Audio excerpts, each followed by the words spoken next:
All right. Okay. Um, we've got a couple last ideas for this unit, equations of planes and lines in three space. So what I want to do is talk briefly about a way of writing the equation of a line in two space, R2, is the XY plane. And you guys already know how to do it, but if I said, what's the bare minimum that you need to write the equation of some line? A lot of students say 2 points. But I would argue you need less than 2 points because the first thing you usually do when you have 2 points is you figure out the slope between them. So really what you need is 2 points or 1 point and a slope, right? So I'm going to call this point the point that we know. So I'll call this P0. It's kind of a given point made up of x0, y0. I don't know if with Doc Vlock you called that x naught, y naught, but that's the phrasing for it. P naught is the point, and the coordinate is x naught, y naught. I don't know why it's called naught. It's NAUGHT, I think, but I have no idea. Um, and let's say that the slope is m. Then really a way of writing the equation of the line would be you come up with some general point, pxy, and then you just say, okay, I know my slope is m, and then the slope is going to be y2, which in this case is y, minus y1, which in this case is y naught, over x minus x naught, right? If the slope was 4, and I knew that the y naught was like 2, and x naught was 1, then this right here is actually the equation of a line that goes through the point 1, 2 with a slope of 4. And you're more used to seeing it in this form, 4 times x minus 1 equals y minus 2, or probably with the y turned in front. And it's called point slope form, right? Okay, so what I want to do is kind of take an idea sort of like that, apply it to three space, R3, right? And I'm not gonna draw the XYZ coordinate axes. Instead, I'm just gonna kind of draw a general plane. And the bare minimum you need for a plane to write the equation of a plane. So let's say this is your plane here, right there. You need a specific point in the plane. So we'll call that P naught, X naught, Y naught, Z naught. You need some general point in the plane that you call XYZ, just like this one, right? XY. That's a general point. And the idea is that in your equation, you end up with the X and the Y in there. And so if you plug in for one of them, you can solve for another. And there are infinitely many possibilities for the combos that you can get there. So you need a general point. So I will call that P, and I'll just put it here, let's say. So P, X, Y, Z. And that point is any point really in the plane, right? So this is a general point in the plane. Um, and so what we can do is we can create a vector in the plane, right? Now, other people say, well, you need a third point in the plane, which is true. You could do it with a third point in the plane. You could also do it with a normal vector. Now, normal vector, normal and perpendicular are used interchangeably. I don't know if you guys talked about normal as perpendicular in first semester, but a normal vector just means one that's perpendicular to your plane. So I'm going to draw one like this, just straight up here, right? Perpendicular to the plane. So this is a normal vector.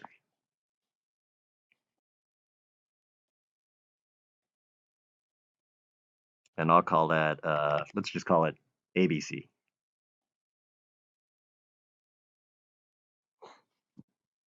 Okay. So it turns out that if you have a point in the plane, P naught, and you have a vector that's normal to the plane, ABC, then you can write the equation, okay? Because you know that since they're normal to each other or orthogonal or perpendicular to each other, that the dot product of those two vectors has to be 0, right? Now, P naught to P can be written as, let's see, it would be the endpoint minus the beginning point. So it'd be x minus x naught, comma y minus y naught, comma z minus z naught, right there. And the normal vector ABC we have. And if you dot them, so it would be, hold on one second, scroll down. If we dot them, we've got P naught P dot the vector ABC. By default, they're perpendicular to each other, so that's got to be 0. So we've got x minus x naught, oops, 1, comma y minus y naught, comma z minus z naught, dot ABC has to be 0. Whoops, how did that get in there? Oh my gosh. All right.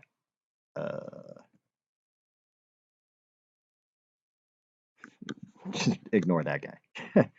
All right. So if you work this out a little bit further, it's a times x minus x naught plus b y minus y naught plus c z minus z naught equals 0. It kind of looks like point slope form, right? It's called point normal form. So this form right here is called point normal form for the equation of a plane. Okay. And you can see the normal vector has to be ABC there, and it goes through the point x naught, y naught, z naught. Okay, now sometimes people go a little bit further because you can have lots of different A, B's, and C's that work as a normal vector. And you can have lots of different x naught, y naught, z naughts that can work as the specific point in your plane. If you work it out further, so this form is not unique. You could have lots of different forms for the equation of a plane that all fit this, but don't look the same when you first look at it, right? Like the numbers could actually look very different. But if you work it out a little further, we get ax minus ax naught plus by minus by naught plus cz minus cz naught equals 0. And if you think about what things are variables versus which things are constants, this thing's a constant, this thing is a constant, and this thing is a constant.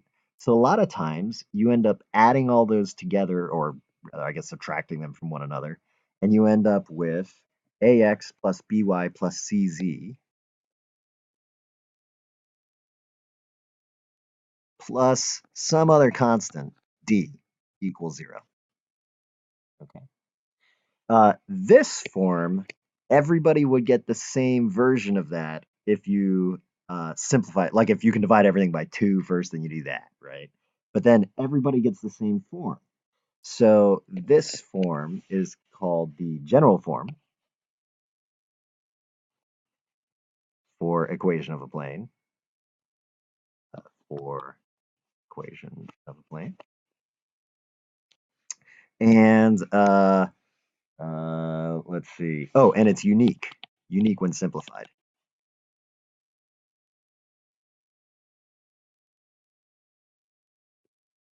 Okay. Not only that, you can just look at it and you should be able to tell that ABC is going to be your normal vector, because if you work backwards, you get back up to here, right? So with normal vector A, B, C.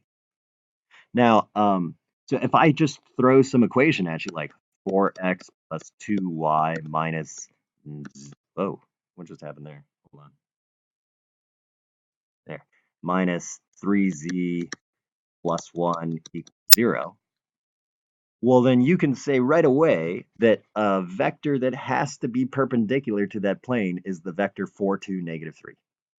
And then if you had to come up with any point in the plane, I don't know, pick x equals 0, y equals 0, and just solve for z, and there's one of your points, right? So that's not too bad. That's not too bad. All right, let's do one example involving this idea here. So here it is. It's example. Find the equation of the plane through these 3 points. P1 is 2, negative 1, 1. P2 is negative 1, 1, 3. P3 is 2, 0, negative 3. Okay, now you have choices for how you want to do this. You could try to solve a system using the ax plus by plus cz plus d equals 0 and just plugging in these points and getting a system of equations trying to solve it that way. But I'm going to do it this way. So the 3 points are just kind of floating around. What I want to do, so let me draw a little picture for it. Let's say this is your plane. Here's P1, here's P2, here's P3. What I want to do is use a normal vector somehow.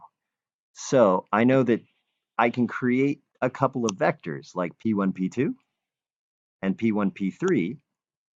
And then if I were to take a cross product, I'm guaranteed a vector that's going to be perpendicular to those two vectors. Okay? So let's see, P1, P2, what's that equal? P1, P2. So let me write that down here. P1, P2 equals, so it's second point minus first point, that's going to be negative 3, 2, 2. P1, P3 is going to be 0, 1, negative 4. And if I were to cross them, P1, P2 cross P1, P3, we get the IJK here.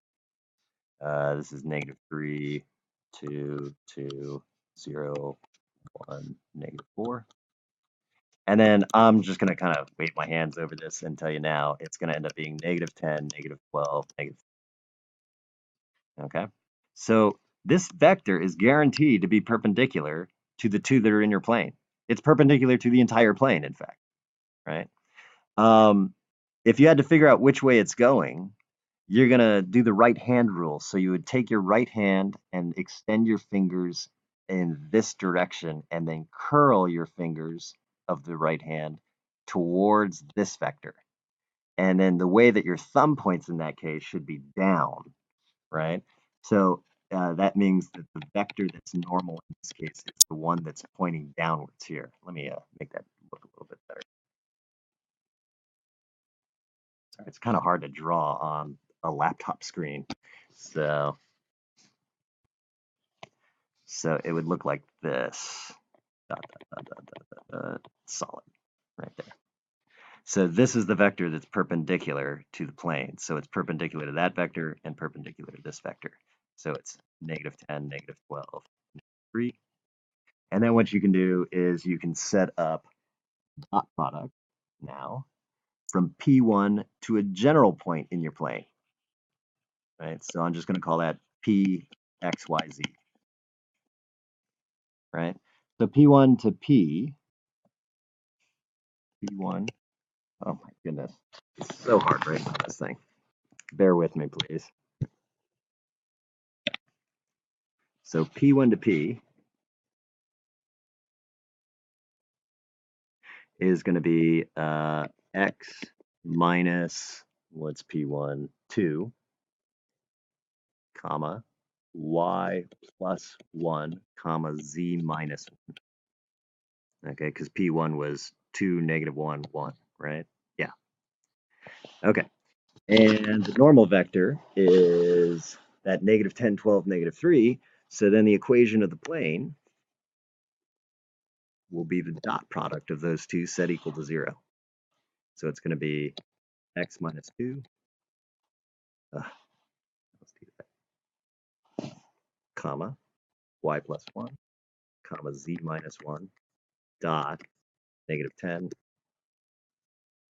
ignore that, -12, -3 equals 0. And you guys can simplify that, but I'll just tell you now, if you work it all the way out, you're going to get 0 equals 10x, or -10x. Actually, I'll multiply everything by -1. So it's 10x plus 12y plus 3z minus 11. And then there you go. Okay. All right.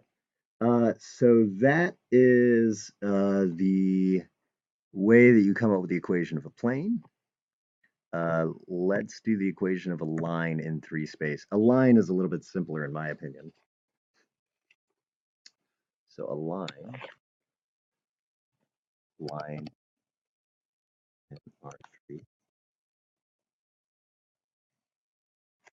Okay.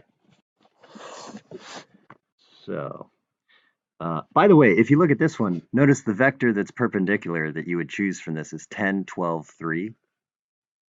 10, 12, 3 is exactly the opposite from this one. So that's actually just this one right here, 10, 12.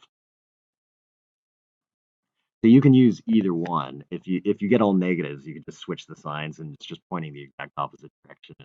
And if you like drawing a picture, that might make it a little bit easier to see. Okay. All right. So let's take a look at the line in R3. The idea here is, well, you need a point on that line. So I'm going to call that P naught, let's say. X naught, Y naught, Z naught. And you need sort of a slope, but slope doesn't really make sense in 3D because, I mean, you could think of it as there's a rise in the Z direction, but what's the run mean? Because there's an X and a Y direction now. So instead, you need something that gives you direction, just like slope kind of tells you which direction to go. And the idea here is that you're going to use a vector to tell you what direction you're going. So I'm just going to overlay a vector on here. So let's say you know, whoa, what's going on here? Let's say you know that a vector that lies right on there is the vector v. Okay. Um, so let's say v is a direction. You would call v a directional vector. Okay. Then the way to get another point on your line, well, you could get this point by just saying, we'll take my point, x naught, y naught, z naught, and add the components of v to it, right? That's how you get this point. If I wanted to get something twice as far away, then I would just add 2v to x naught, y naught, z naught. If I wanted to get something half as far away, I'd add half of v to it. So the way you get any point on that line, x, y, z, this is the way I'm going to write that point there.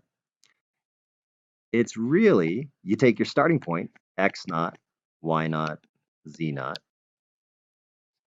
and you add increments of your vector, v. And so you could write v1, v2, v3, however you want to think of v there, right? Now, a lot of times you see this written this way. It's r.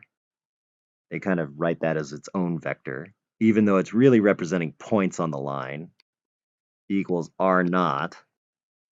Again, that's really a point, but they represent it as a vector, plus tv.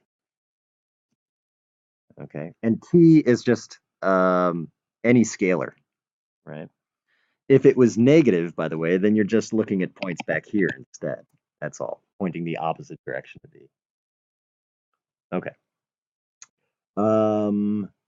So again, V is called the directional vector.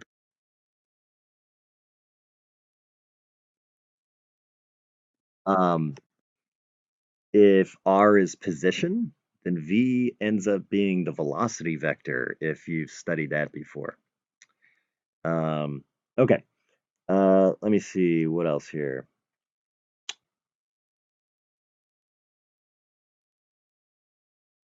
Oh, one other idea.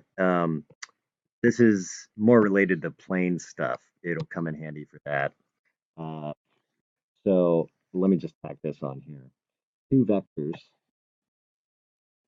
Two vectors, U and V, are called parallel if they are scalar multiples of one another.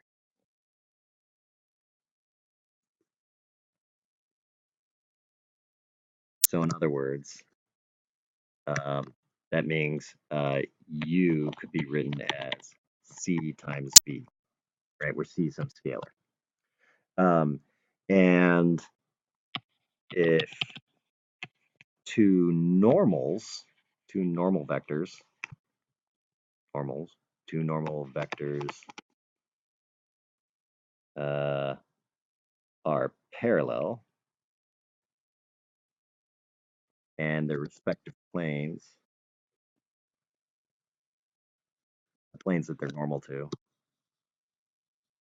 are not the same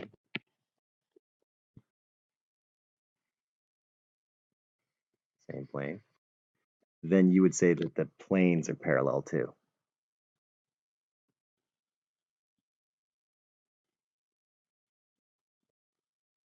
Right? And that hopefully should make some intuitive sense.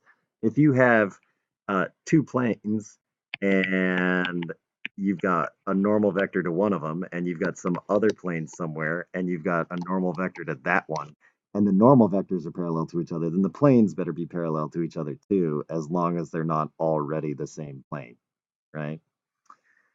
Okay, I think that covers it for Unit 6. Uh, yeah, pretty sure that does. If I think of anything else, I'll tack it on the next time I see you guys, but that should cover all our bases for Unit 6 at this point. Um, so I hope that helps, and I'll see you guys soon. Take care. Bye-bye.